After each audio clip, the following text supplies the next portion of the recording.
Foreign entrepreneurs in southern Sudan have started closing their shops in anticipation of post-election violence. Many business people are heading home to home countries such as Kenya, Uganda, and Ethiopia.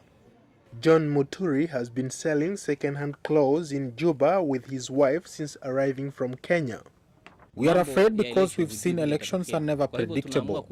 That's why we are selling the stock we already have and finishing it, and we can keep our money. But we are not bringing in any more things from outside. We have to sell what we have because we don't know what is going to happen. Sudanese people started voting earlier this week in the first multi-party elections in more than 24 years that will test the fragile unity of Africa's biggest country. Jonathan Tamain at the United States Institute of Peace says that there might be violence in some areas of the country. It's possible, and they're being probably cautious and conservative in their outlook on what might happen, but it also depends a lot on what parts of the country we're talking about. And we have to remember Sudan is a massive country, largest physical country in Africa.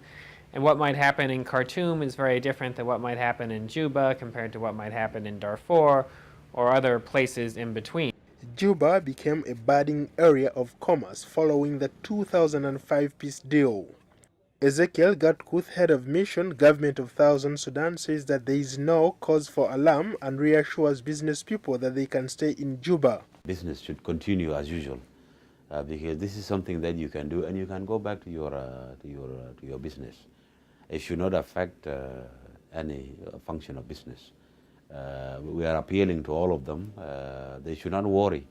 For the last 3 days now, it is so peaceful. People are laughing. People are enjoying themselves because this is the first time that they have to go and vote. But clothing trader John Mutuli says that many businessmen have already left southern Sudan and only those with the biggest shops remain.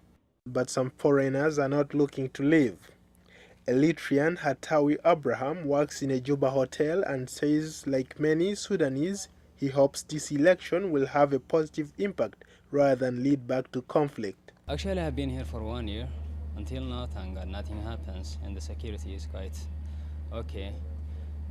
Especially with the election, everybody was speculating that something could happen, like violation and something, but thank God nothing happens, and the election is going smooth. It's quite historic, actually. The election looks likely to extend the 21-year rule of President Omar Hassan al-Bashir, the head of state wanted by the International Criminal Court to face charges of war crimes in Darfur. Paul Ndiho, VOA News.